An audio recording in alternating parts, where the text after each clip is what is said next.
he's got the 275, a mirror, an F50. What?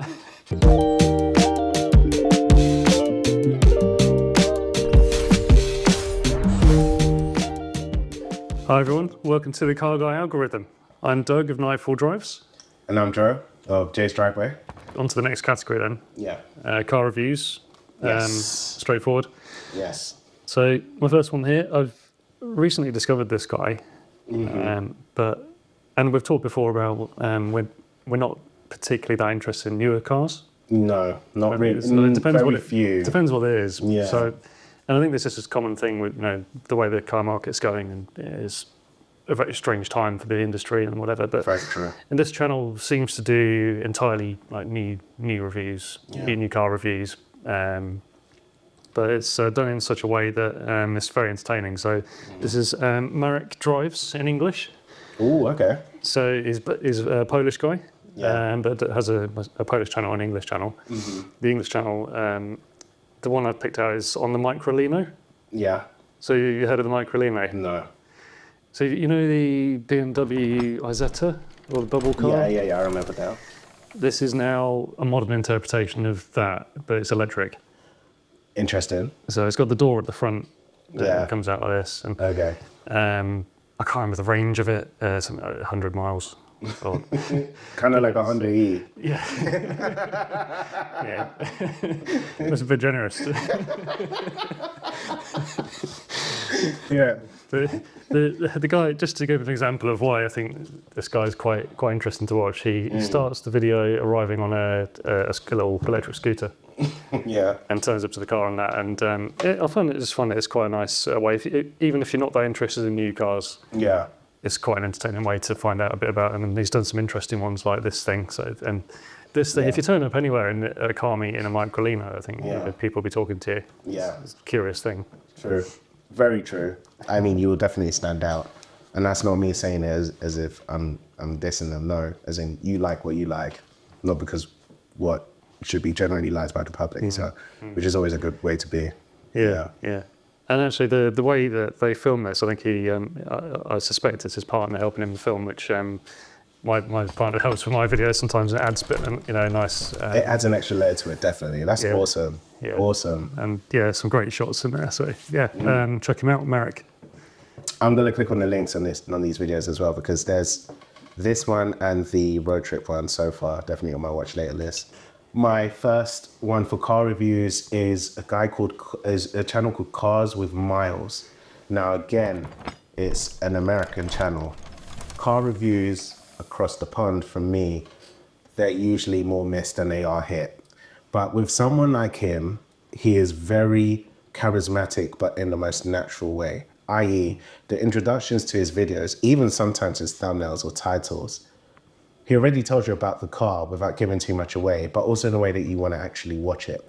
Another thing, which is very important, is not just saying what everyone else says, but not in the way just to kind of be controversial about it.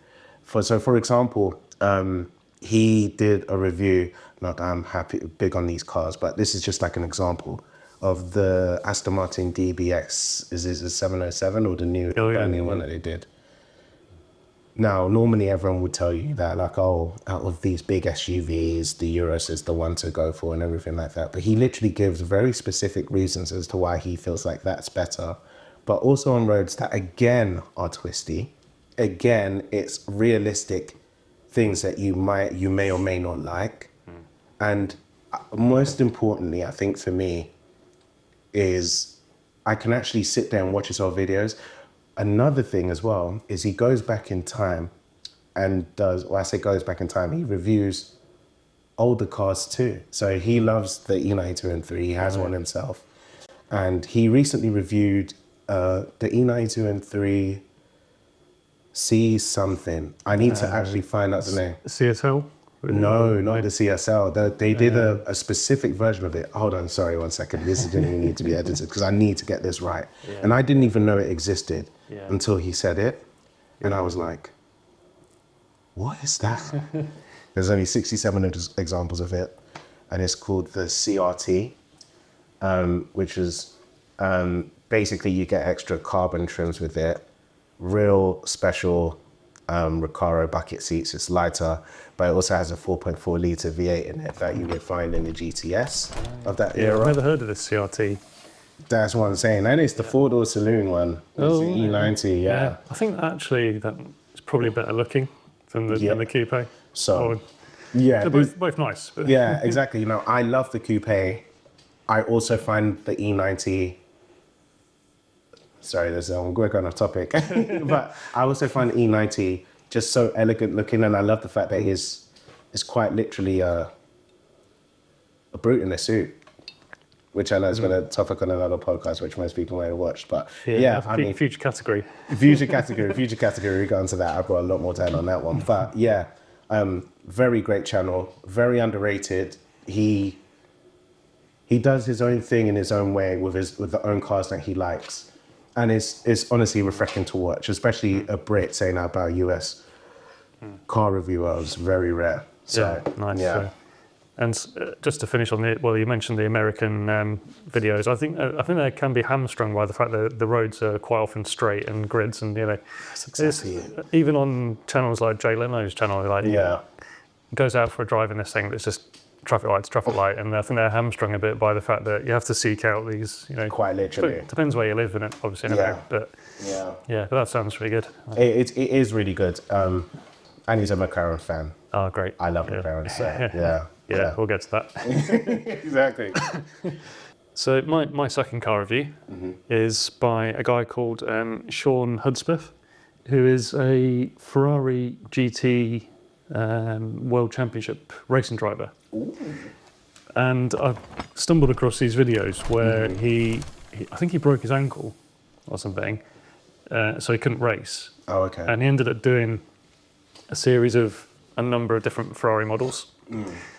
And I just found the way he did it really nice. It's quite an interesting take from a racing driver on these older cars, all the way back to the 328. Yeah. So I think it's like the 328 to the 458 or the F12, kind of that era. And they were just nice to watch, and based in Singapore. Awesome. So there's a bit of a exotic backdrop to it, and so now he does seem to be doing mainly racing content now, but he does the occasional kind of road car stuff, and these are like reviews of those older Ferraris, and then he does do some really classic stuff. I found one on a Ferrari 275 he's driving in London. Lovely. Which is more of just a point of view driving around London, which it's just a special car. But these kind of, I think they're about 3 years old. The example I have here is the 348. And I think they're worth a look. Awesome. I'll definitely watch that as well. Speaking of which, I saw a 275 the other day, which is very rare on the road, Navy. And they drove past me.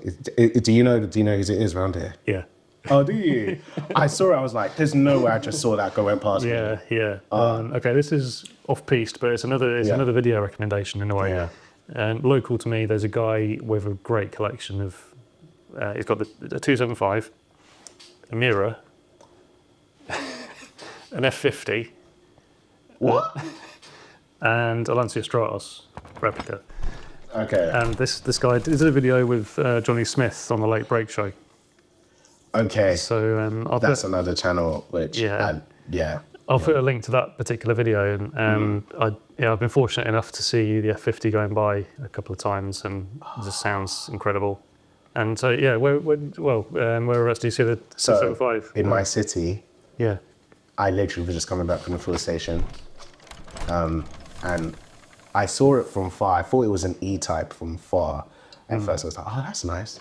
Then it came closer and I saw like the headlights and I saw the badge. And when I saw it go, when I heard it go past and then I looked in the ring mirrors, I saw like the full exhaust. I was like, wait, hold on, that's a 275. And I knew it was a 275 instead of the 250 because of the way the headlights are. It's slightly different. The 250, it kind of like has round lights that just kind of face there, whereas the 275 has like, it's been described as being cross-eyed. They're kind of like E-Type, like enclosed lights, but is it the angle of them is slightly... The angle of them is more inward than it is I don't know if that makes sense, but I think so. Yeah. It's cool. We saw it as well. Yeah. Honestly. Yeah, he does. And this guy does bring them to some of the local car meets. And things. So I'll let you know in the next one. Definitely, definitely. I just love to like look at it and pick you on this way, really. Yeah.